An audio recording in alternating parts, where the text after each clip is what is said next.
Good evening, one and all.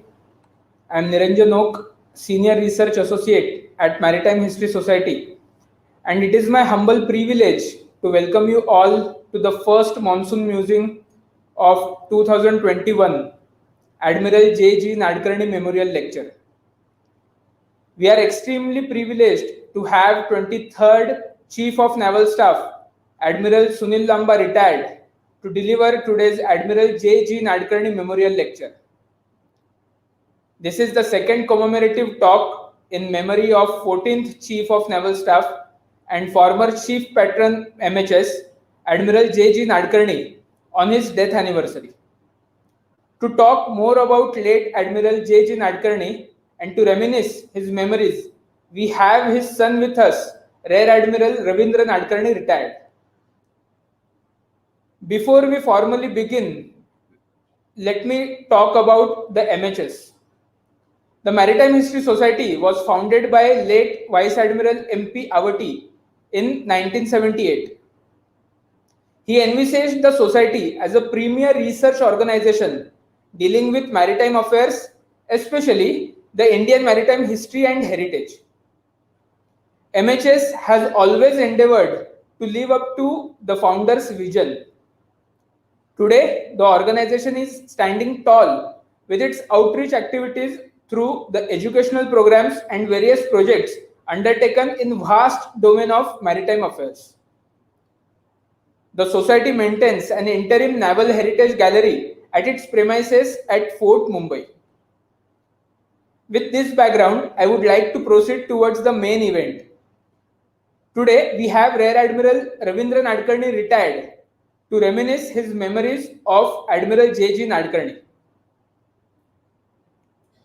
As a navigation and direction specialist, Rear Admiral Ravindra Jayant Nadkarni retired had the honor to serve as navigating officer of INS Puthar and INS Rana.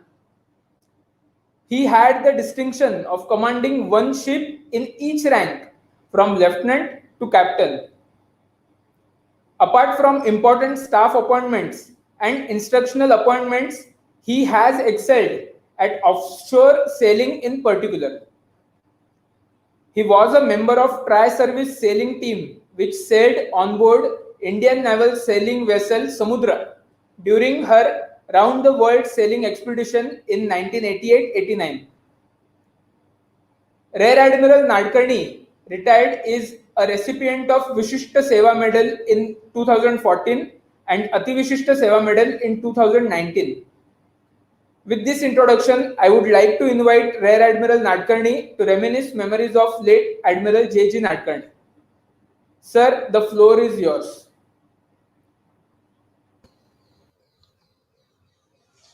Admiral Lamba, Vice Admiral Karve, Commodore Johnson, members of the Maritime History Society, and other distinguished attendees.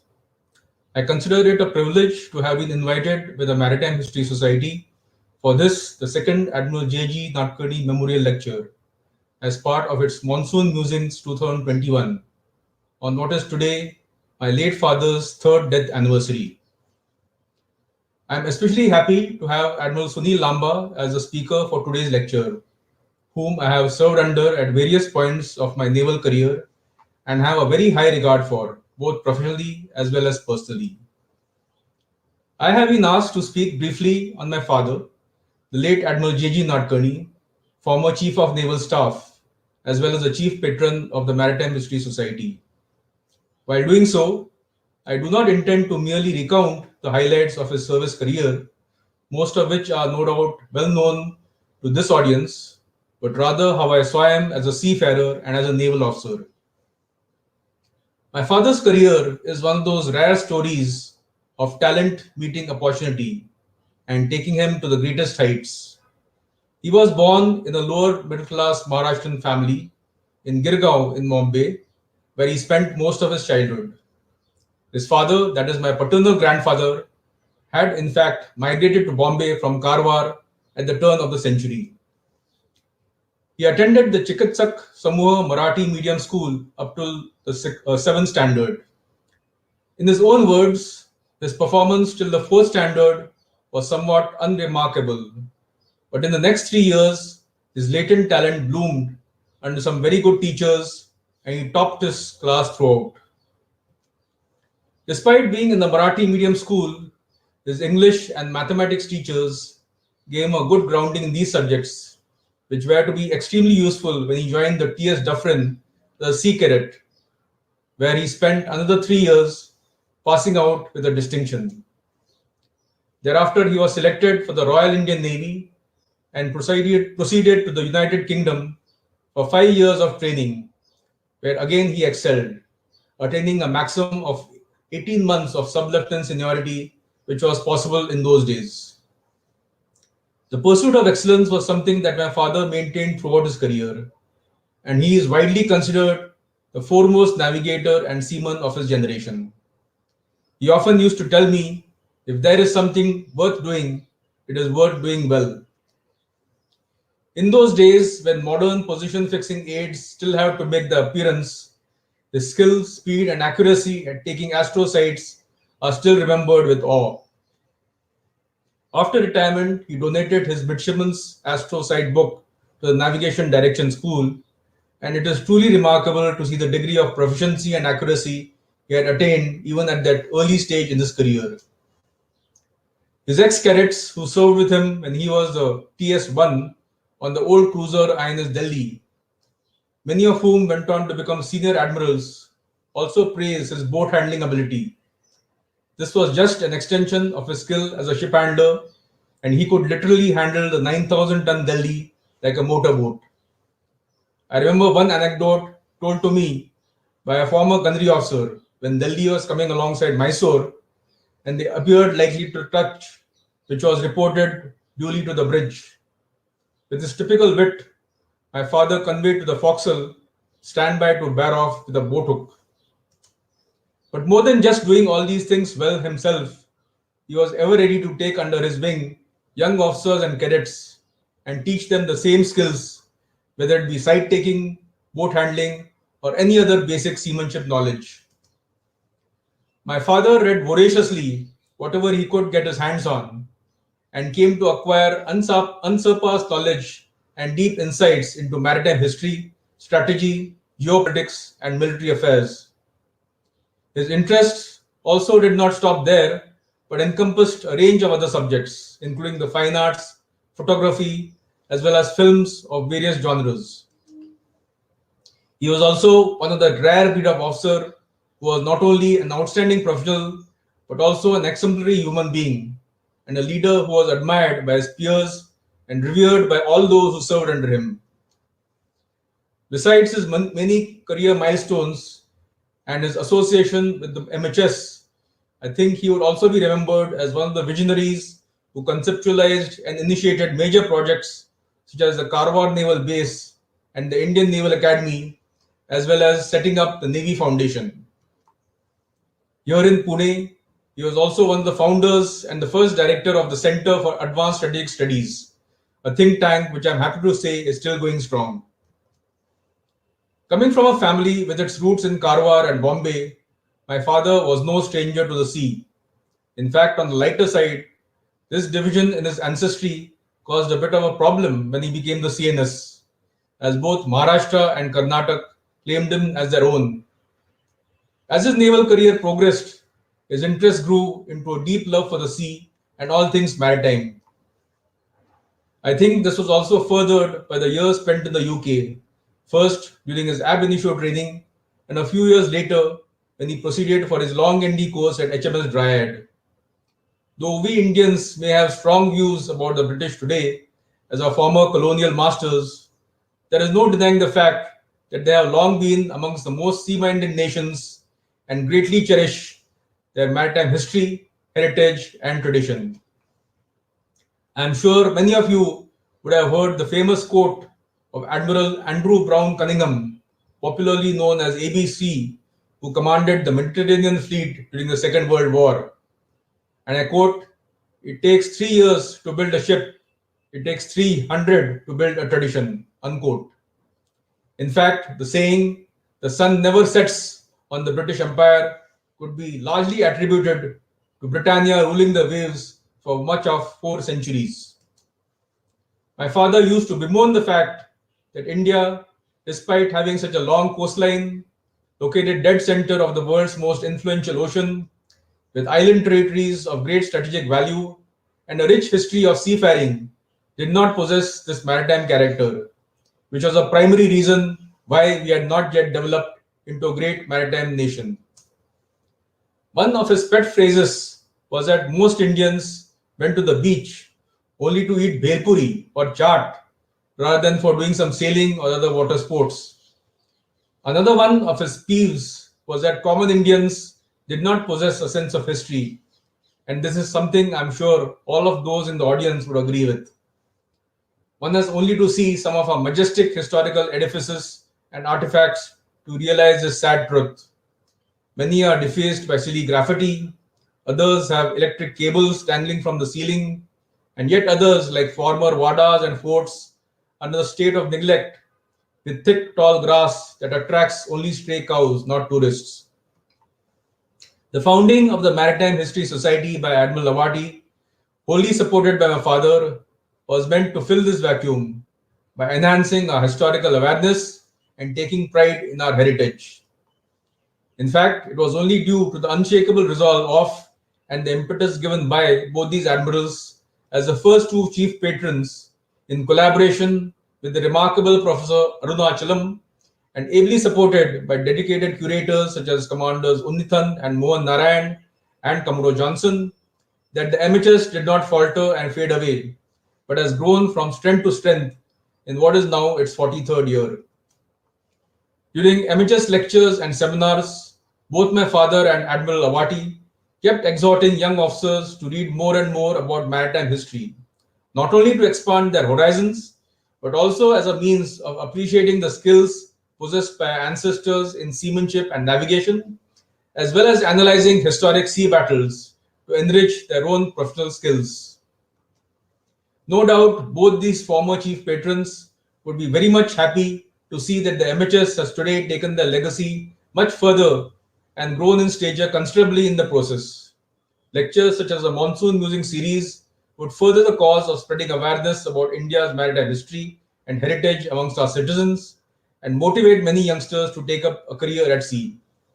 At the end, I would like to thank Commodore Johnson for inviting me to talk today about my father and to Admiral Sunil Lamba for having very graciously agreed to deliver this second Admiral J.G. Nadkarni Memorial Lecture, which I eagerly look forward to hearing. Thank you very much.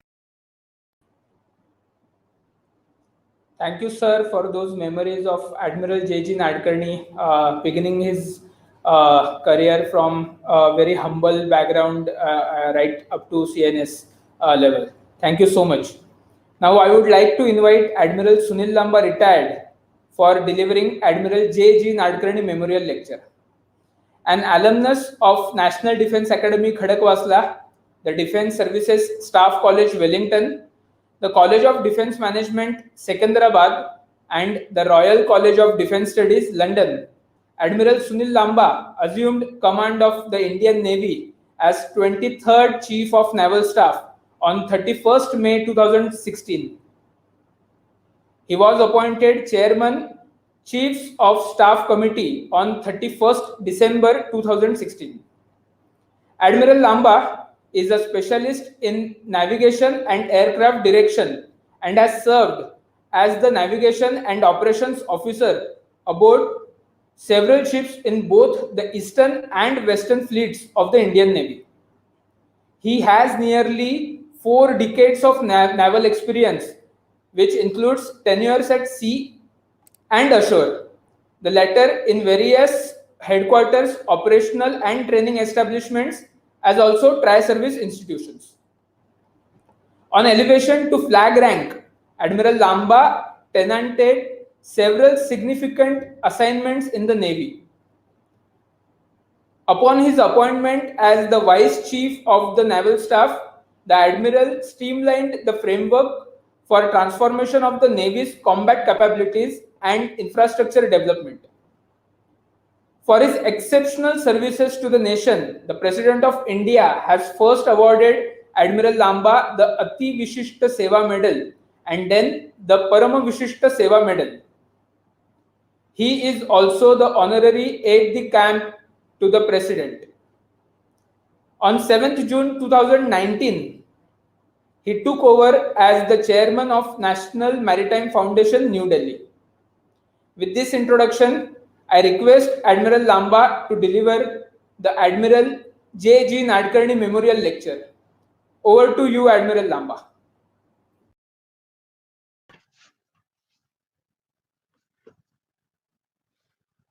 Rear Admiral R. Nadkarni, Commodore Johnson, Director, Maritime History Society, the research team at the Maritime History Society, ladies and gentlemen, a very good afternoon to all of you.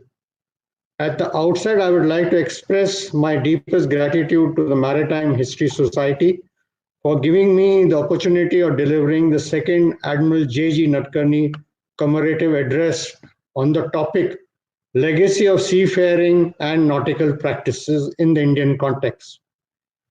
Let me also express my hope that each one of you is taking all the necessary precautions to remain safe and healthy in the ongoing pandemic.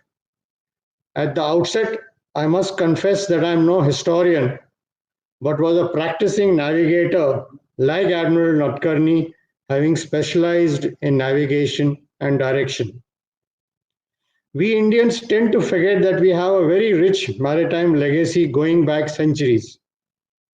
Today, I intend to speak for about 40 minutes and will try and cover our legacy of seafaring and nautical practices, and also how nautical practices have changed over the past 40 odd years in the Navy during my time in the Navy. Next slide, please. I intend to cover the legacy of seafaring under the heads of ancient routes and how they developed, boat building, navigation technology and practices used in ancient times, and finally look at nautical practices over the past 40 years. Next slide. Coming on to ancient routes, it is a chapter of world history that is nearly forgotten. Merchants and explorers traveled across thousands of miles, not along storied caravan routes, but across the great blue expanse of the Indian Ocean, exchanging goods, ideas, forming bonds, and challenging our notion about the ancient world. In fact, by the time Marco Polo set out to explore East Asia in the 13th century, communities across Africa, Asia, and the Mediterranean had been exchanging their wares for thousands of years in the vast network driven by the monsoon winds of the Indian Ocean. Early scholars presumed that the Indian Ocean network had developed to supply the Roman Empire demands for exotic goods. However, new evidence shows that the network predates the Romans by generations. Next slide. The Indian Ocean system developed out of the gradual integration of the entire earlier regional network. By 3000 BC, travelers in small canoes and crafts moved between towns and trading posts across the coastlines from Arabia to the Indian subcontinent. By 2000 BC, millet and sorghum grains imported from East Africa was part of the cuisine of the Harappan civilization. Archaeological evidence and genetic studies suggest that the first major settlement of Madagascar came not from Africa, a short hop across the Mozambique Channel, but from Indonesia, 4,000 miles away. During its peak, the trade network connected places as far-flung as China, Rome, the southern African kingdoms such as the Great Zimbabwe. In terms of sheer amount of goods moved, the maritime trading system rivaled its more famous Indian relative, the Silk Route. Monsoon plays a predominant role in the daily life of the people of South Asia. The use of the monsoon winds in the Indian Ocean for maritime trade was a boon to sailing ships to reach overseas countries. The monsoon was a great catalyst of ancient seafaring in the Indian Ocean region. With the aid of the winds and sails, sailors crisscrossed the ocean with ample ease without much human force. These same traditions were further refined in the early medieval era. Mobility facilitated by monsoon helped in exchange of ideas, culture, religion, food, and art, among other things. Mariners from Orissa used to set out on the journey to Southeast Asian countries during the northeast monsoons and return during the southwest monsoons. The flow of wind and current was favorable for both outward and return journeys. They knew about the wind and current and leveraged the same for trade since at least the past 2000 years. Similarly, India developed contact with Arabs with the help of monsoons. Additionally, studies have shown that maritime trade to far-flung countries was a seasonal phenomenon, and there has been no change in the season of southwest and northeast monsoons since then, and it is the same today also. Next slide. One of the earliest written account of this complex network of trade is the Greek text Periplus of the Erythraean Sea. This remarkable handbook was written sometime in the middle of the 1st century CE and was meant for Greek merchants trading between Egypt, East Africa, southern Arabia, and India. The Periplus of the Erythraean Sea primarily focused on two trade routes originating at Egyptian ports, one on the east coast as far as Tanzania, and the other via the Arabian Peninsula and Persian Gulf to western India. The author writes in detail of the numerous cities, ports, and harbors on these routes, but the Indian west coast, from Karachi down to Kanyakumari on the southernmost tip, accounts for nearly half of this narrative. Literally, the Erythraean Sea means the Red Sea, but this is not the reference to the water body we know as the Red Sea today. For ancient Greek and Roman geographers, the Erythraean Sea incorporated the Red Sea, the Gulf of Aden, the Western Indian Ocean.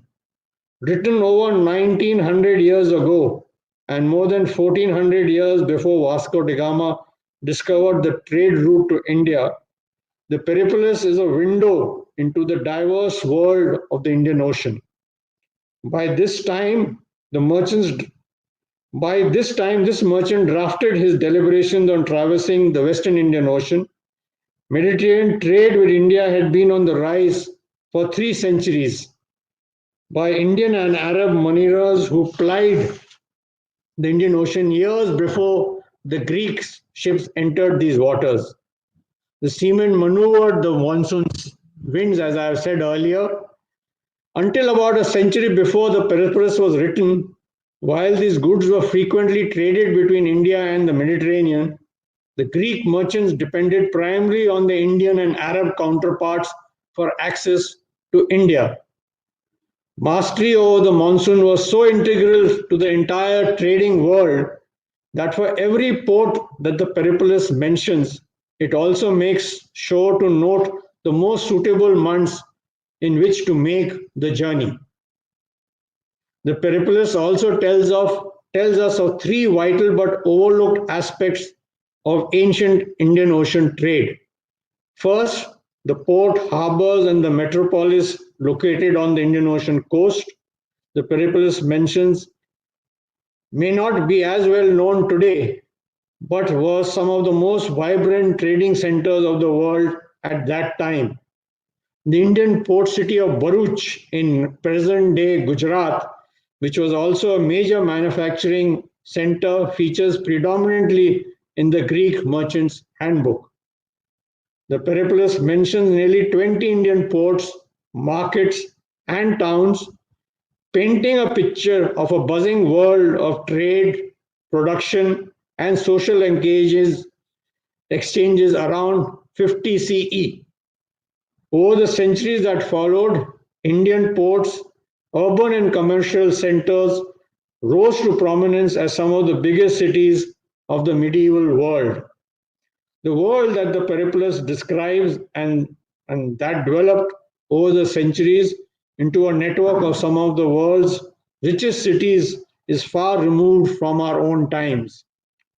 However, we do learn one big thing from the Periplus, that as early as 1st century CE, India was part of an interconnected global network. And as much as it was a part of the old, it was also a cosmopolitan, multilingual, dynamic world. For centuries before the European trading companies discovered it, the Indian Ocean was a place where merchants without navies ruled the high seas and trade without colonialism flourished. Next slide. Unfortunately, there is no written text of Indian origin of seafaring available of this period. The earliest reference to maritime activity in India occurs in the Rig Veda, and it states, next slide, thou those continents, its turn to all sides sends off our adversaries, as if in a ship to the opposite shore, do thou convey us in a ship across the sea from our welfare. The Rig Veda also records reference to Lord Varuna, the Lord of the Sea. But unfortunately, there is no Indian text covering this period in detail. Now let us look at how boats and ships were built. Next slide. The beginning of ship or boat building technology in India goes back to the 3rd millennium BC to the Harappan times.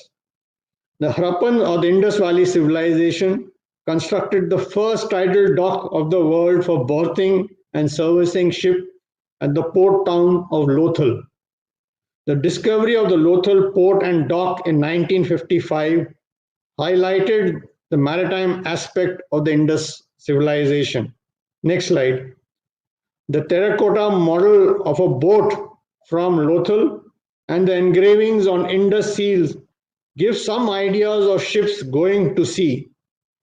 For inland waterways, flat-bottom boats of the type suggested by the terracotta model were used.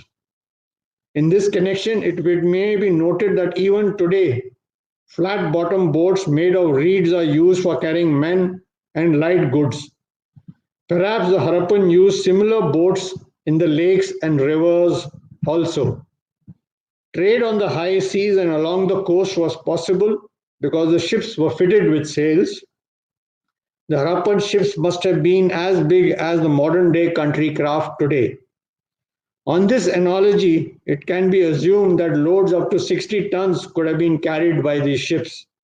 And the size of the stone anchor found in the local dock also supports this view. Next slide.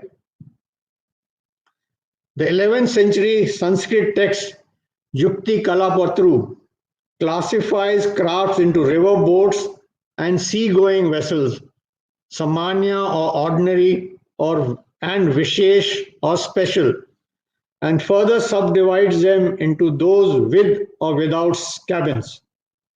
Ships were built of strong timber and with rope joints.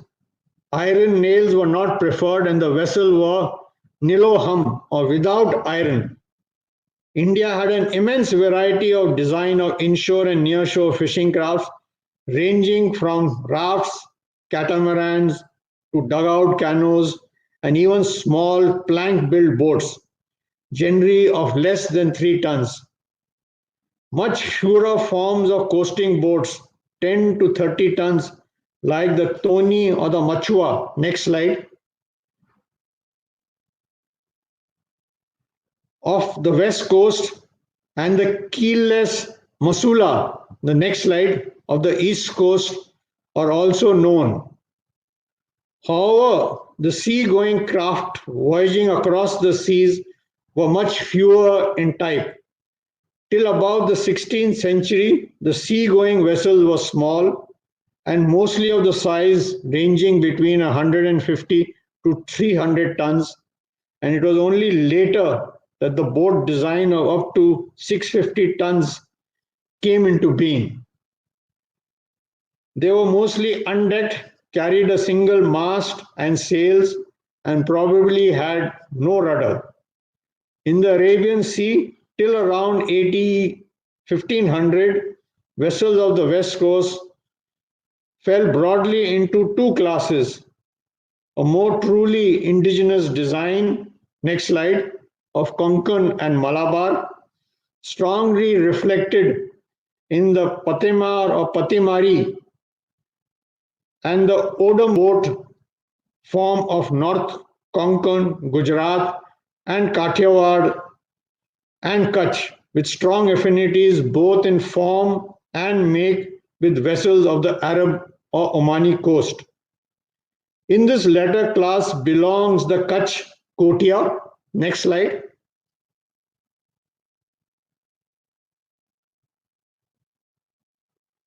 Next slide, the Bagela and the Betel. Next slide.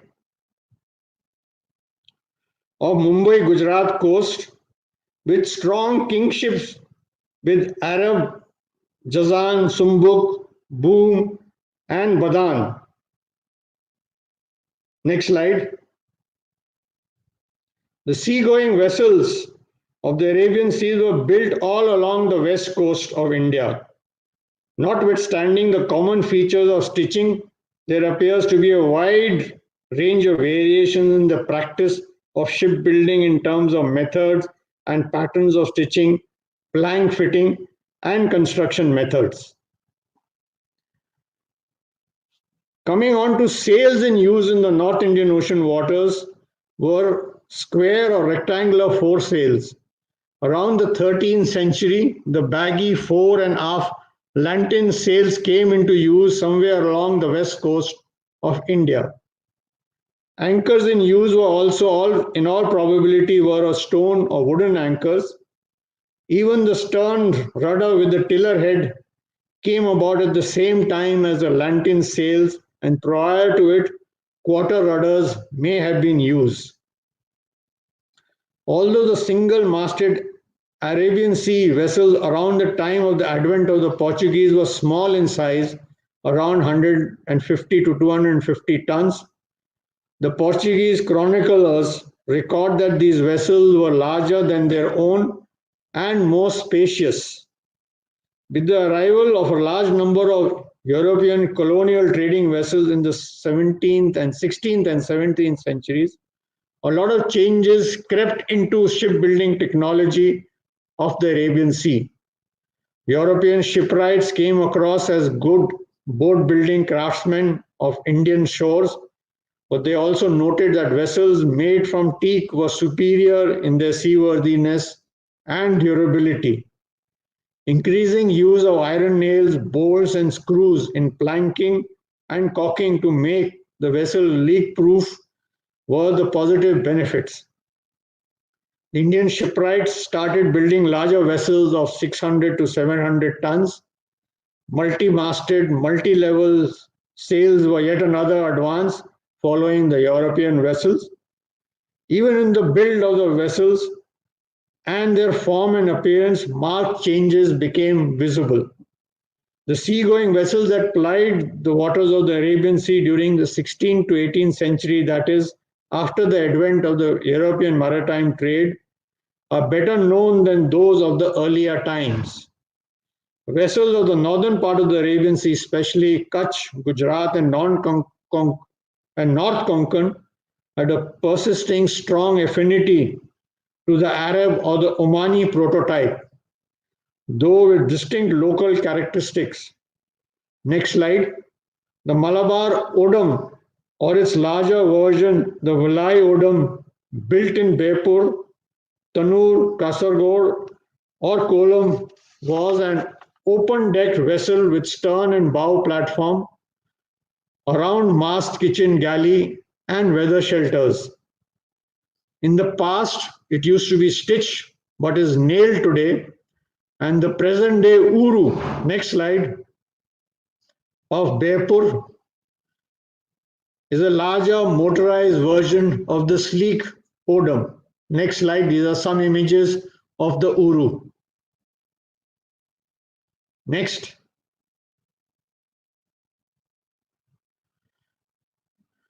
Also, with the advent of the Britishers in India, we had a great shipbuilding boom in Mumbai, and you had the dockyard in Mumbai, which built over 140 warships and about a similar number of merchant ships for the Brits by the Wadia brothers, which is now morphed into the present day naval dockyard in Mumbai. Next slide.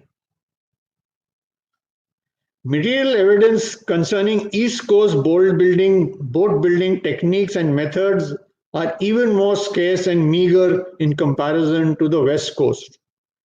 Practically nothing is known of the medieval East Coast building skills. Tamil terminologies like Vankam, Marakalam, or Kalpal do not throw any light on the boat design and form. Since colonial times, European brigs and cargo lighters have completely wiped off the pre-existing traditions on the East Coast. If Indo-Arab affinities are strong in boat technologies on the northern half of the Arabian Sea, it is the Malaysian and the Chinese junk traditions that appear to have influenced the Bay of Bengal boat building traditions.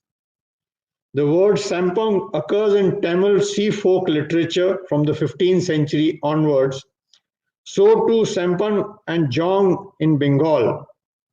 However, persistence of sewing traditions even today is excellent coasting surf riders and masulas of the Coromandel and Sarkar coast perhaps hold the key to the boat technology or the topography of the East Coast. There appears to be only two possibilities to be probed for seagoing vessels of the Bay of Bengal. One is the double-edged ended straight padaga of the Coromandel coast, a forerunner of the modern version of the Tuticorin dhoni, fully decked with hatches and holds, carrying one or two masts and 4.5 sails. Unfortunately, I couldn't get any images of them. The foregoing brief review of sea boat technology confirms the long-held notion that the North Indian Ocean has been an arena in the past for intermingling and fusion of cultures and traditions of Southeast East Asia, the Arab Omani tradition, and the indigenous technologies of the southern coast of India, further intruded by European elements in the colonial period. Next slide. Coming on to nautical practices and navigational technologies, there are very few or meager written text on navigation technologies and craft skills in the Indian language and their coastal dialects. Voyaging in the Indian Ocean is as old as the Indus Valley civilization, which I just spoke about. Though coasting never far from the land must have preceded trans-sea voyages, across the sea voyages appear to have come into being at least by the beginning of the Christian era, especially in the Bay of Bengal. Over centuries, seamen had accumulated sea wisdom through keen observation of the sea and the sky, and by inheritance from older generations to oral testimony and living practices. The integration and synthesis of such cumulative craft skills and observational abilities would have taken centuries, but it is fairly certain that in the North Indian Ocean, by the early centuries of the Christian era, navigational packages comprising sea and sky wisdom of observation indicators and craft skills had evolved. At what stage or chronological period such non-instrumental perception and observation craft skill evolved into axiomatic prescription of sea voyages is difficult to state. But by about 10th century AD, purely observation packages got reinforced and supplemented by simple measurements with hand tools. The Chola value or star altitudes is a pointer in this direction. Bare disconnected details of navigational wisdom can be noted from classical Indian literature. Thus, the seasonal reversal of winds and a consequential direction shift of currents and literal drifts was known much earlier than the discovery of monsoon by Hippalus of the Roman world. Use of wind-driven sails, stone anchors, homing birds to know the approaches of land, coastal landmarks, primitive lighthouses, tidal flow for entry into and exit from estuarine ports were all recorded.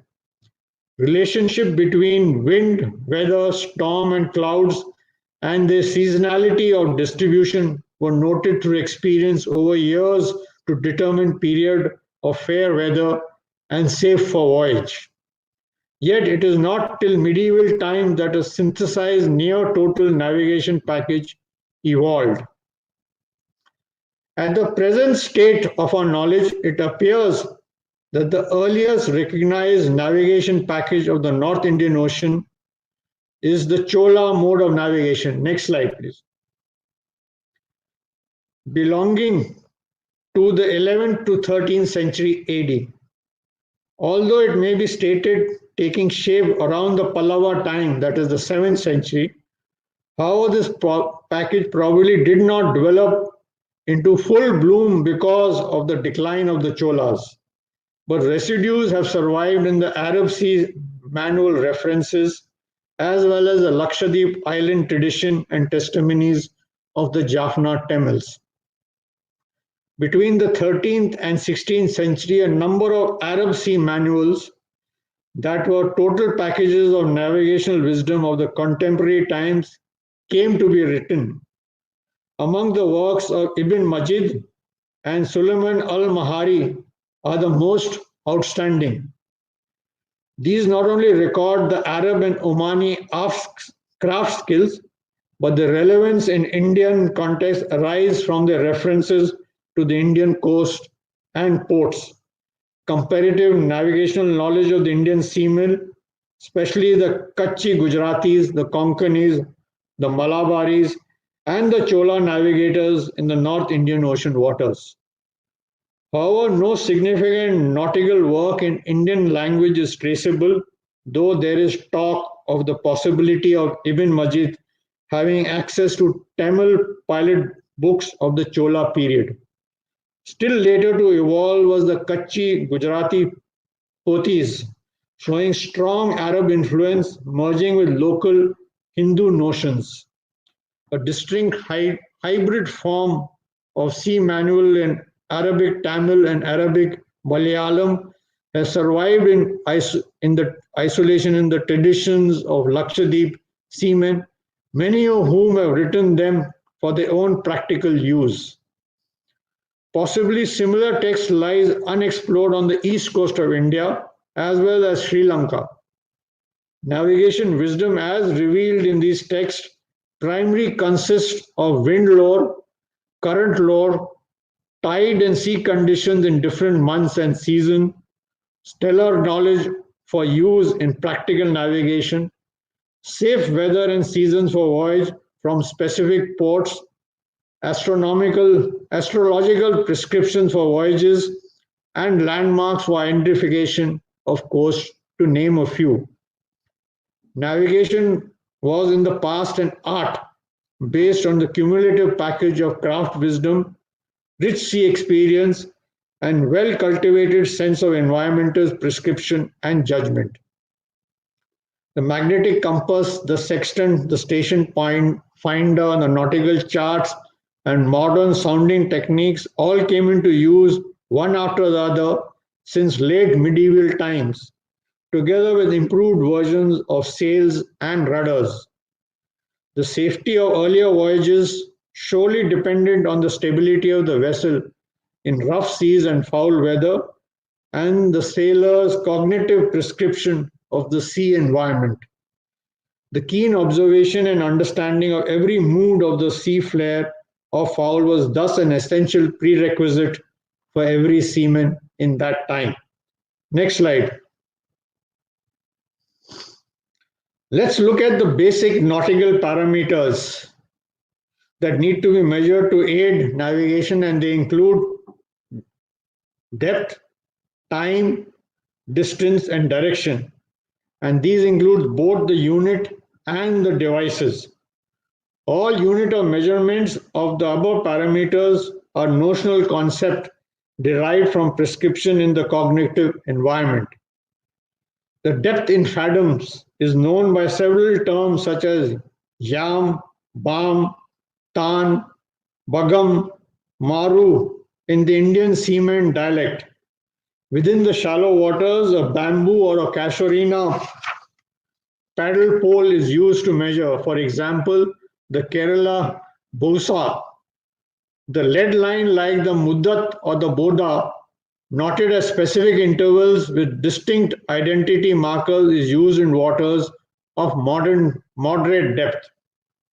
Coming to time, time estimates during those days used to be done with reference to the position of the sun in the sky. The moon is also used as an indicator of time at night. The time of rising and setting of the moon in relation to the tithi, the day reckoning of full and new moon, and the position of the moon in the sky are reasonably good indicators of time at night under a clear sky. Seasoned seamen could use specific star position in relation to lunar months to evaluate time. More precise estimate of local time are worked out in terms of the Aditi Kanadu, that is, shadow length of a vertical pole at deck level like the mizzen mast or the stem or the stern post, as used by islanders of the Lakshadweep. Distance cannot be physically measured at sea. It is a relative concept judged by the normal sailing distance under fair sea and weather conditions during a single watch of 3 hours, and it was called the zam. The unit used a versatile measurement called the zam, and 8 zams constituted a day's sailing. It is a universal measure of sailing distance all over the Indian Ocean from Arabia to Phoenicia. Directions in the open sea are even more difficult to determine. Rough direction centers are judged with reference to the apparent movement of the sun, moon, and sky. But the seamen were aware of latitudinal shift in the position of the over and noon sun, day to day in the annual Suryagaman, or the apparent solar motion between the two tropics. Star positions at the time of rise of sun are fixed for each star. The time rising setting rate by 4 minutes every day. This knowledge was used practically by identifying and using specific set of stars on the eastern or the western horizon during the rising or setting for recognizing particular direction component. Though the compass was known to the seamen of the North Indian Ocean as the Macha Yantra since about the 14th century, its usage among Indian seamen was not known. The Virals of Coromandel, Malabar, and Lakshadweep seamen, the Isba of the Arab and Omani sailors, and the Ungli of the Gujarati Kutchi seafarers all refer to the finger unit used as a measure of spherical arc in a linear manner. A relationship between the length of the finger unit and the zam has also been derived. Next slide. The measurement of stellar parameters, also known the form of the basis of latitudinal fix of places, latitudinal departure, reduce dead reckoning. The call was a device as a useful to design different prototype forms in different sections of the coast island of the North Indian Ocean to measure finger distances or stellar parameters. In later days, an improved version, the Kaukutti, a cross staff with sliding riders, came to be used. Using the trigonometric principle of height and distance, the arc substantiated at the horizon is measured in fingers. Such hand tool in all probability was preceded by an elementary thumb rule like the use of a closed fist held horizontally at arm's length. Even today, Coromandel boatsmen in the neighborhood of Cuddalore and Pondicherry make use of such vertically held close fist units of podi, coal, tambu to estimate vertical altitudes of 22.5, 45 and 67.5 degrees. 4 podis at the time indicating overhead positions. Next slide. Let's look at the knowledge of waves and sea. Though Indian though Indian sailors have not developed an acute sense of the feel of the waves as the Pacific Islanders have, they can distinguish between regular slow lap of the swell waves of the open seas coming steadily from one direction and the change in the direction of the swell due to the refraction of the waves preceding the approach of land, including an island or shallow waters, shoals or reefs before they are sighted, as well as the irregular and rising high waves accompanying a gale or a cyclone. Looking at currents, the ocean currents are regular, steady flow of seawater in the same direction as a definite velocity and are driven by prevalent winds. Seasonal currents driven by a dominant wind like the monsoon season aid in the fast running of sailing vessels. The swift Somali current driven by the southwest monsoon aid the sailing vessels from the Horn of Africa to the west coast of India, and so too the north equatorial current helps in quick sail from Sumatra towards Sri Lanka at lower latitudes. The voyage routes along the coast and across the seas, both in the Arabian Sea and the Bay of Bengal, are fixed so as to make optimum use of the flow of direction of current. The seasonality in the flow pattern describes the season for forward and return voyages, and there are well set dates for leaving specific ports of the North Indian Ocean in a particular direction. Relevance of the current flow is fully appreciated by the seafaring community of Malabar and the Coromandel coast, as is evidenced from the prevalence of distinct nomenclature of currents on these coasts. Prescription of the rise and fall of tides, flood and ebb, spring and neap levels is an elementary observation with which all seafaring communities are familiar along the Indian coast. All seamen know that the time of high tide shifts every day by 48 minutes or 2 gatikas, and a distinct relationship exists between the tithi, that is the new moon and the full moon, and the height of tides. The color of the sea is used by some seamen for a crude estimate of the depth of the sea by the virtue of the sedimentation, discharge, and distance from the shore. This estimate, however, differs from one coast stretch to another. Discoloration of water observed from distance from shore has a keen eye recognized aroma. An interesting description of in the pothis of the Gujarati seamen of the 17th century records an estimation of distance from the Gujarat coast by the color of the sea. Next slide. Coming on to celestial navigation, sea watching is for most Indian seamen a pastime of practical utility. The traditional seamen are also not unduly concerned about the identification of every star or star group in the sky, but are quick to recognize a limited number of star groups that they have found by observational experience to be practically useful in the navigational package. There are somewhat have come to be known as the navigational stars. Such navigational stars in the northern Indian Ocean do not exceed about 50 in number.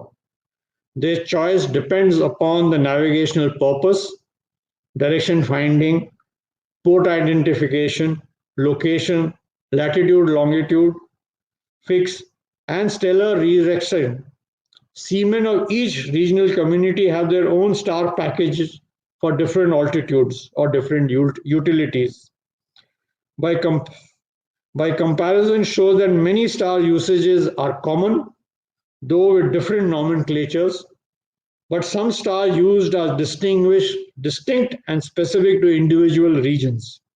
And these usage help in recognizing the different traditional celestial navigation package of the historic past. Each star or star group used by the seamen goes by a distinct regional name drawn by analogy. Thus, Kappal Valley of the Tamils is the same as the Galbat Bara and the Palangchor of the Conquered, both pertaining to the shape of the boat with a rudder, that the seamen perceive it as the Sapt Rishi or the Great Bear group as we know them today. Next slide. Let's look at sea routes and charts. Long distance overseas voyage in the northern Indian Ocean generally follow parallel sailing routes or the rum line routes. Parallel sailing or running down the latitude is done during the days with the help of the noonday sun, and during the night with the help of specific stars rising almost due east and setting almost due west. The Chola sailing in the Bay of Bengal in the 11th century adopted such parallel sailing methods to reach Sumatra from east coast of Sri Lanka after running down the coast from the Chola shore south. We also in the Navy in the early 2000s retrace the Chola route to Sumatra by sailing a tall ship Tarangini. It sailed down the east coast of India off Sri Lanka, then it went due east, and using the same sort of techniques to fix as the Chola navigators did. Old seamen have worked out parallel sailing route distances in ZAM between specific destinations lying on the same parallel but on different coasts of the northern Indian Ocean. So also thumb line between particular routes and the sailing distance in between in a direct voyage have been worked out, giving their rums as well. Next slide. Thus, we have a very rich legacy of seafaring going back centuries. Let us now look at more contemporary times. When I joined the Navy in January 77, direction, speed, depth, and distance measurements were much simpler than the ancient times that I have just described. But there is a great difference between what we do now and what happened 40 years ago. There has been a sea change in navigation practices and navigation technologies available. In the late 70s and 80s, there was no GPS. Radars were rudimentary compared to present times. We had the pedometer log. Time was kept on an omega chronometer. When we sailed along the west or the east coast, we coasted along the coast, keeping between the 10 and 20-meter line contour depth. By day, we visually fixed the ship by identifying features on the coast which were marked on the chart, like example of the lighthouses, towers, building. For example, all naval officers will remember the famous red roof house in Fort Cochin, which we always used to fix when entering Cochin Harbour, and hill features. I think the most famous of them would be the Dilly Hill, which is there now in the Naval Academy at Azimala. By night, the radar would be switched on, and between lighthouses and distance from the coastline, the ship's position would be fixed.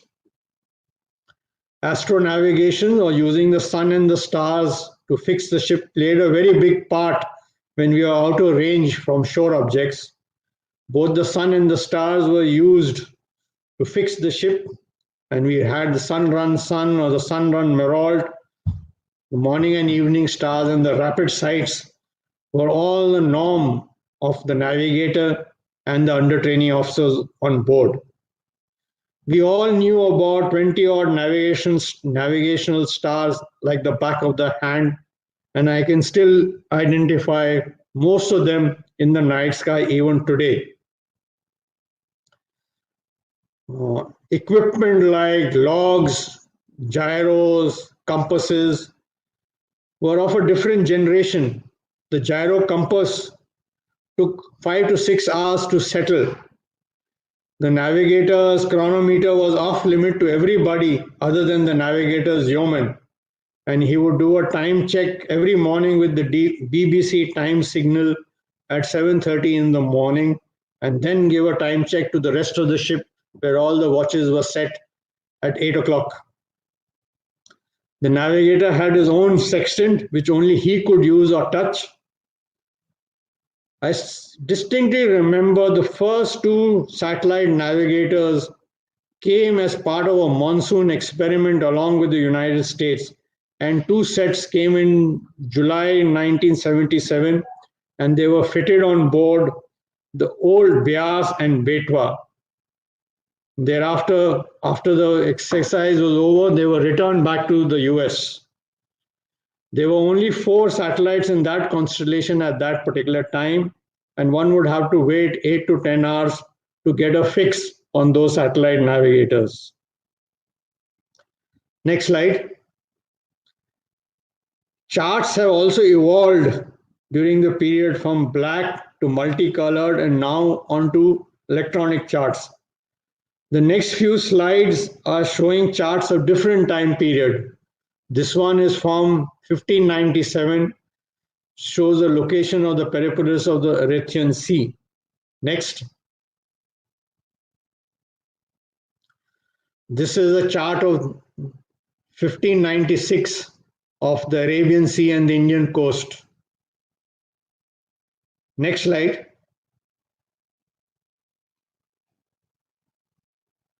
This is Bay of Bengal, year 1825.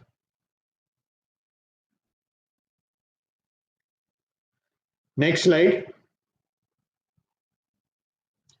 This is Bombay Harbour, 1833. Next. Again, another chart of Bombay Harbour of 1856.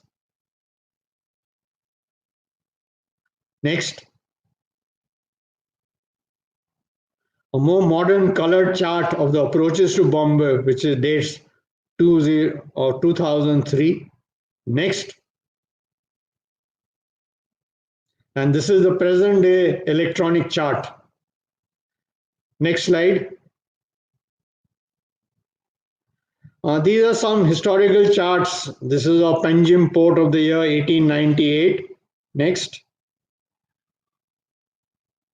Karwar of 1962. Next. This is Visakhapatnam of 1979. Next. Now let's look at present practices. In the 70s, we kept a very accurate DR, was important in those days, especially when you were out of sight of land. And we accounted for the wind, the current, to have an accurate position of the ship. Navigation radars were generally only used at night, and everyone kept a robust visual lookout. There were also radio navigation fixing systems like Decca and Loran. Decca had 2 chains as far as I recollect, one in the North Arabian Sea and the other in the North Bay of Bengal. Today things are very different. We all have GPS even in our smartphones. All ships are fitted with multiple GPS sets and now also have the equivalent Indian system, the Indian Regional Navigational Satellite System, or NAV-IC. Next slide. Majority of ships now have ring laser gyros. The one on the left is the old Admiralty pattern gyro, and on the right is the modern day ring laser gyro, which can fit into the palm of your hand, and the inertial navigation systems fitted on board. Timekeeping has shifted to quartz or atomic clock. Next slide. Ring laser gyros compasses do not need any time of settling, and the ships can be sailed within 30 minutes of being ordered if the crew is on board. All ships are now fitted with digital data buses that carry all the data via data transmission units for all over the ships, and gone are the days of the old analog systems with sensors which needed to be regularly aligned. Astro navigation has been given the short shift, and now only under training officers who are doing the watchkeeping on board ships do take astro sights. Radars are now all solid states and can be kept continuously on for days on end. All ships are now fitted with electronic chart displays and information system, or EGDIS, which get inputs from all navigation equipment like GPS, gyro, the log, radar, and automatically log ship's track and positions. You have different layers on the electronic chart, and you can remove and add data as you like. And we are now gradually moving to a paperless system of charts. Even in the Navy, only in navigational waters and while entering and leaving harbor do we need to maintain the ship's position on paper charts. Coming to ship handling, Admiral Nadkarni was a master ship handler. He could make the cruiser INS Delhi, which he commanded, dance like a top. Handling ship is an art. To some of us, it comes naturally. Some improve with experience, and others just can't get it and struggle when in command. The art of navigation in all forms need to be practiced and kept alive.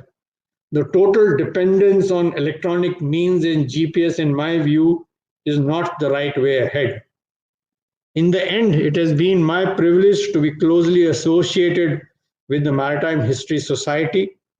I have witnessed the strength of research and activities and deeply appreciate the human service rendered towards enhancing India's maritime consciousness. Regularly hosted Monsoon Series lecture, now renamed Monsoon Mussing, and its thoughtful and apt conduct of the July edition as the commemorate talk cum conservation as a tribute to late Admiral J.G. Nadkarni, who was an inspiring leader, visionary, and a maritime strategist par excellence. He was a long-time chief patron of the Maritime History Society and was instrumental in steering many research initiatives at the Society. The Admiral diligently sowed the seeds of a strong foundation upon which this organization now stands, and the Maritime History Society remains his lasting legacy. I thank you all once again for this opportunity and wish the Maritime History Society continued success in all its future endeavors. Thank you. Jai Hind. Thank you, sir, for that wonderful address. It had all the elements of an astute academician as well as a thorough practitioner. To thank Admiral Lamba, I would like to invite Director MHS Commodore Odakal Johnson. Sir, the floor is yours. Thank you, Niranjan. I had a script. I am very strongly led to completely abandon it, but let me try and do what I can do best. Admiral Sunil Lamba, retired Chairman, National Maritime Foundation. Rear Admiral Ravi Nadkarni, also retired, and then the late Admiral J.G. Nadkarni, who we are commemorating. Someone, when I informed about this event, the second J.G. Nadkarni Memorial Lecture, said, you have gathered a wreckers club. And for the uninitiated, navigators are called wreckers in naval jargon, because if a ship turns out to become a wreck, then there's only one person to blame, the navigator. Well, that's not a very honorable mention, but some names stick. In this particular context, we've heard a fascinating narration, and I tend to recall what I myself have gone through from November 1982, learning about the basics of Mercator projection on which charts were made, seeing some of the components that Admiral Lamba mentioned, the days of actually calculating sights using nautical tables, and in some ways, I remember when I was at the Navigation and Direction School, the then OIC was recalling the words of Senior Admiral J.G. Nadkarni. And then later, then Lieutenant Ravi Nadkarni was our instructor. Much later, as a Staff Officer Navigation, I had the honor to undertake an operational sea training with a ship with then Captain Sunil Lamba in command, and he very congenially just left encouragement and appreciation. So this is just kind of recall. But before it becomes a closed club, let me just go on to say these few words. The known legacy of seafaring in India has already been recalled to be of a few millennia. We know of passages that have connected Arabia, East Africa, and with a great connect of culture and knowledge. Seafarers, whom we sometimes treat as subaltern communities, made extensive use, today brought alive to you by use of winds, use of sea color, use of stars to make passages across the length and breadth of the Indian Ocean. And in that manner, I'm very grateful for this August gathering. In fact, what I'm going to do is I'm going to ask my tech team to help me request both Rear Admiral Ravi Nadkarni and also Admiral Sunil Lamba to come up on screen. We would have done this on stage, but this is our screenshot moment. Thank you, sirs, for being here. And this is just fascinating, and happy to be the young kid on the block, also set to retire in a few months. But thank you all, sir. And it's been an honor, especially to recall. And I must mention this before you all go. Senior Admiral Nadkarni, in my first encounter, actually scolded me because I didn't get some facts right. But after that, he was a constant friend and mentor. So that's typically so great.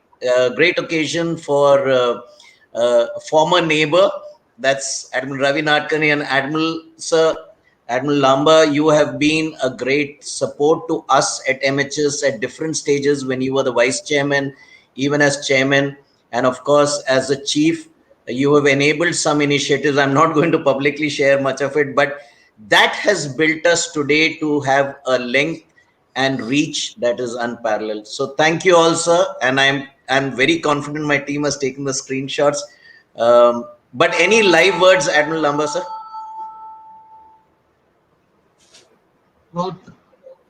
Thank you. It's been my pleasure and honor to have delivered the Admiral J.G. Nadkarni's commemorative lecture today.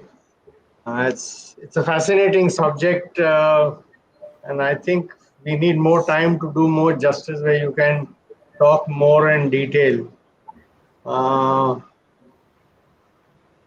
I've taken part in a number of monsoon series lectures, and I recollect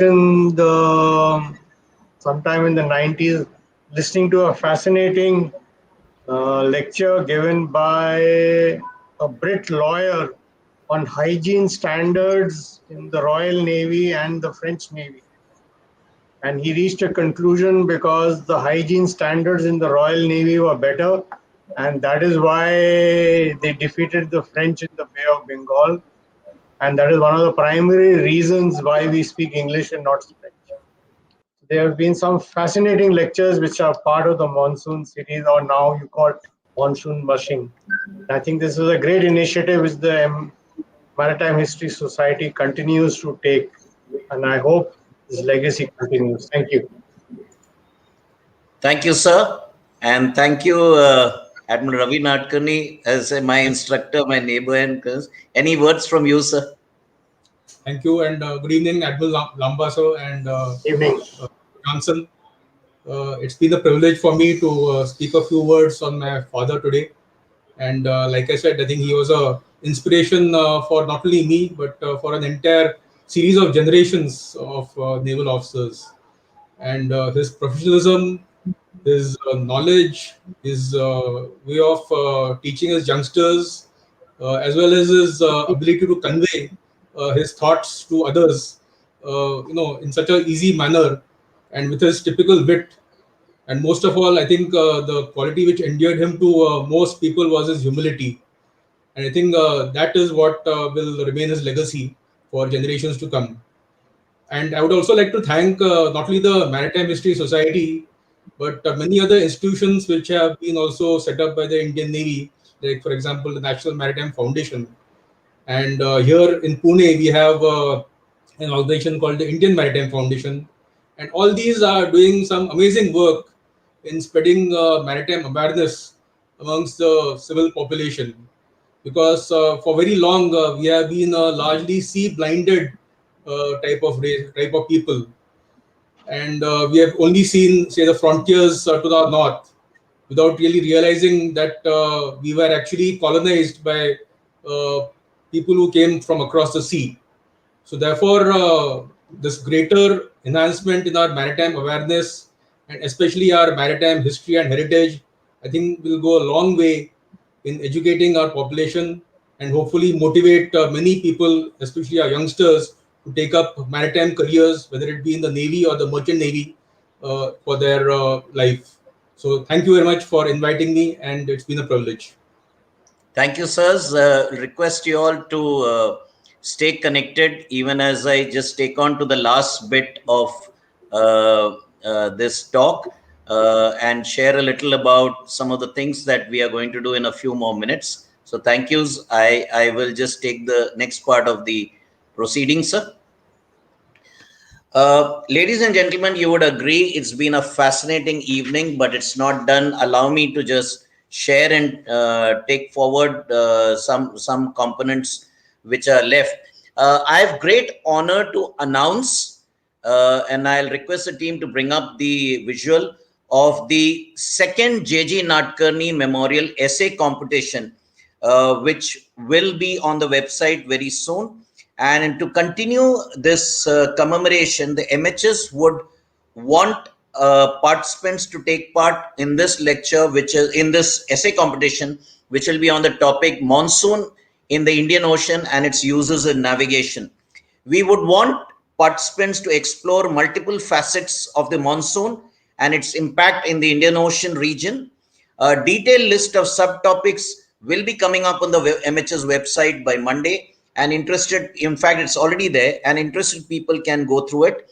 The competition will be open to all Indian citizens below the age of 35 who are either maritime professionals from Navy, Coast Guard, shipping, or any other maritime industry and sector, and also for academicians, including students and researchers. You will get further details on the MHS website, and if you don't, just get in touch with us. The next is a very nostalgic element. Yesterday, on 1st of July, it was 2 years to the date when we launched the special MHS research program 2019 2021. And these three on the screen, Ms. Janvi Lokegaonkar, Ms. Amrita Talavadikar, and Ms. Dinard D'Souza, have had the honor to become thoroughly marinized and emerge as scholars of repute over this last 2 years. From scratching the surface in the beginning to barely managing a few words, today I think they hold their own in a number of subjects, and MHS is really proud, and we hope this legacy and connection will remain for a long time. A quick word on the upcoming events of MHS, which will be on the next. Yes. With the completion of the Monsoon Musing 1, we are getting ready for the second Monsoon Musing, which has actually been converted into a national level celebration called Azadi Ka Amrit Mahotsav. And we will be having an extended digital webinar on the theme of Navy and 75 years of nation building. Concurrent with a national level celebration. We expect this to go over 3 sessions and also launch the final English translation of the Malamni Pothis Volume 1, which was alluded to today. The third and final Monsoon Musing would be a commemorative symposium dedicated to the founder, late Vice Admiral MP Auti, on his birthday. And we expect this to be a very professional conversation on marine archaeology, and is scheduled for 7th of September.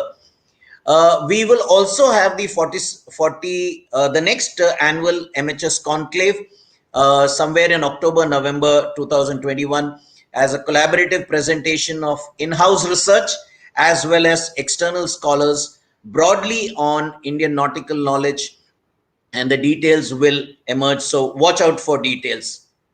Before I close, I have to take this opportunity. You've seen the fascinating work that has been done. MHS has been organizing these events for many decades, but especially in the last 2 years amidst the pandemic, we have been able to gather maritime enthusiasts and patrons. I only because of your support, both in terms of participation as well as funding. I am really glad, not just the Navy's support, but there have been other agencies and individuals who have liberally opened, I call the digital wallets, to support us. Please continue to do this and partner with us to enhance maritime consciousness. You can support us in many forms, from donations to collaborative research to partnering with us on courses, and in multiple ways. With that, may I formally end these remarks by thanking our esteemed and distinguished guests, Admiral Sunil Lamba, Rear Admiral Ravi Nadkarni, and all enthusiasts. I was watching the numbers tickers go up and down. Thank you so much, everyone who has taken the effort to be with us for over an hour. And we just are grateful for each one of your support. Please continue doing that. So thank you, ladies and gentlemen, and I hand over back to Niranjan for the formal vote of thanks.